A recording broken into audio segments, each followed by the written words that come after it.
Welcome back to the channel, and on this episode I'm going to take you through my process and my breakdown of creating an emblem, a logo of sorts for my Monster Hunter World guild, the Freedom Fighters. So yeah, I got this game called Monster Hunter World.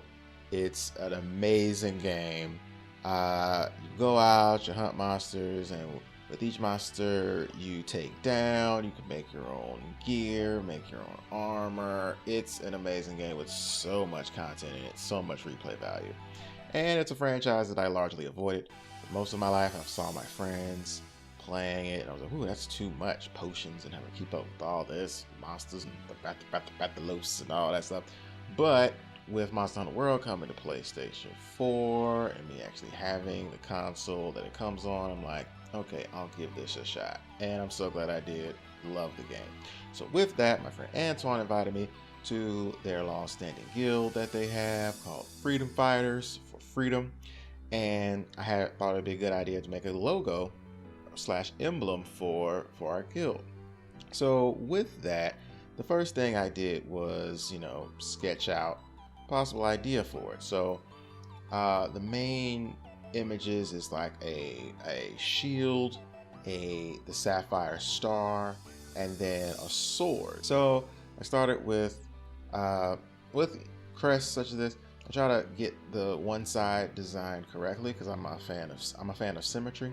So if I get the one side looking the way I want to, and then kind of copy, flip it over to make the entire shape and make sure the shape is symmetrical, and then play around with the different points to make sure that it's as clean as possible.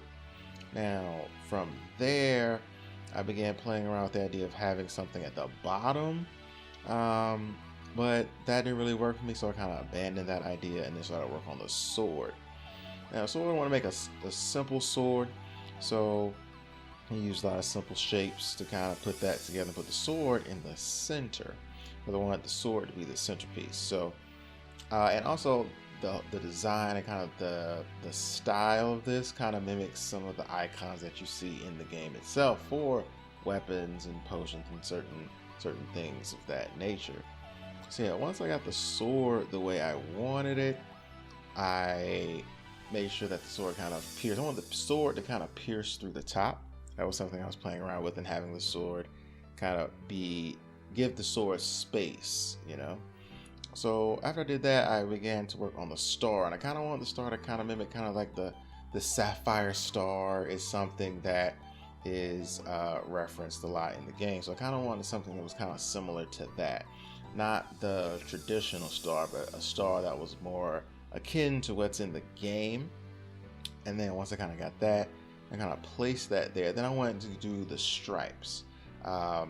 Think of freedom. You kind of think of like the American flag. So I kind of want to kind of reference that. I have the stripes of the sapphire star. I have the sword, and then it got to me playing around with the colors. I like to, when I do logos or any kind of project like that, I like to get the shape right first, because you can spend all day playing around with colors, seeing what colors do, but you don't want to be in a position where you're trying to figure out what the actual shape is going to be. So yeah, looking at the colors, kind of took my inspiration not only from the Monster Hunter, but also like military emblems, military patches, things of that nature. And I kind of just played around with the colors. I finally eventually get to a color scheme that I like and can live with. But yeah, I could spend a lot of time playing around with the colors. But yeah, I really like how this turned out. That's gonna do it for me on this video. Thanks for watching. Be sure to like, share, and subscribe. Make sure as you go along in life, you teach as you learn and inspire as you do. See you next time.